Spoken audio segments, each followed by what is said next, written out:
power is out for now a sixth day in parts of the Sierra. Take a look at this live map of the current outages. About 32,000 PG&E customers are still without power.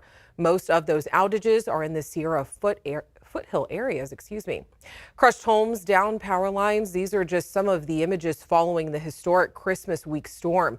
Today, neighbors in Alta Sierra, they came together to clear the roadways for PG&E to come in and restore the power. Reporter Morgan Reiner is there now about what they have been told about when those lights will actually come back on. Good evening. Indefinitely. The people that I spoke to today don't know when their power is going to come back on. And here is why. These trees, this one crushed this truck you see right here. And then look what it did to the deck right over there. It took it down. On this property alone, 11 trees came crashing down, bringing power lines with them. One after another. You'd hear an explosion, and then you'd hear the tree crash down. It was like you'd kind of wait to hear what direction it was coming from. Each time a tree came crashing down in the dark night, all the power lines were just lighting up the sky. It was like daylight. One too close for comfort. The snow was sticking to the trees up high, and about 3 in the morning, I heard a big crash. I came outside, and the tree right there came down, took out the deck, crushed my truck, just missed my elderly mother's room by about 12 feet there. Life without power in the freezing cold is not for the weak. I take like 4-gallon jugs of water, fill them halfway with cold water, bring them upstairs and fill them up with boiling water from the stove, bring them downstairs to the shower and shower down like that. Now it's a race to get it restored. The road was impassable because it was just trees and power lines and power poles just everywhere. PG&E is telling this community their roads are not accessible, so they've decided to be a part of the solution. All the neighbors got out there and everybody had their chainsaws and just started cutting trees off the road, pulling the stuff out of the way. Jeffrey Monson is on his 16th neighbor's property, clearing the way for more help to come in. These neighbors are not just hoping and praying. They're getting down on their knees and getting dirty. At last check, PG&E said they had found over 1,000 damaged areas. Today, they went up in helicopters to assess the situation, but trust ABC 10 to stay on top of all of it for you. All right, Morgan, thank you so much.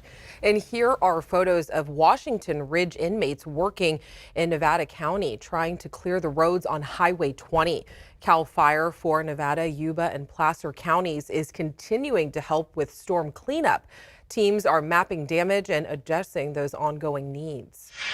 And this is new video we got from Palisades, Tahoe. More than 10 feet of snow was reported there between December 22nd and 30th.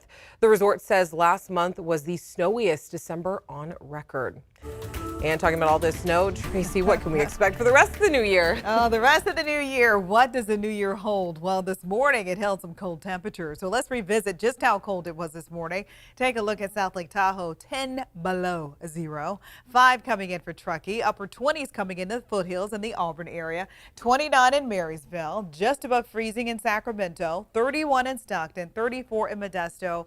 39 in Fairfield. So that is a look at this morning's lows. As far as tonight and tomorrow morning, I do believe it's going to be even colder. Here's a look at what it feels like outside right now. Minimal warming up in Placerville. It is 36 right now, 15 in South Lake Tahoe, 19 in Truckee, mid-40s in Sacramento, which is about 10 degrees below average, 48 in Stockton and 46 degrees in Fairfield. Here's a look at the weather timeline. So temperatures will again be back in the 30s as early as 7 o'clock tonight. Still very cold in the overnight, cold tomorrow morning with your sunrise just shy of 7:30. And here's a look at it. Morning low of 31 for the valley, and you can see the 30s to the upper 20s for the hills. Coming up, we will trade the cold temperatures for more rain and snow. I'll time out that next weather system in just a few moments. Tonight is the last night warming centers across the city of Sacramento will be open. 3 locations open up at 8 tonight. Those are the Sacramento City Hall on I Street, Hagenwood Community Center on Marysville Boulevard, and Capital City Seventh-day Adventist Church on Lemon Hill Avenue. These locations close at 8 tomorrow morning. More warming centers are opening up across our region. We do have a full list of those locations at abc10.com. And here at ABC 10, we want to help those impacted. We have information on warming centers, road, and of course those weather conditions. All you have to do is just text the word snow to 916-321-3310.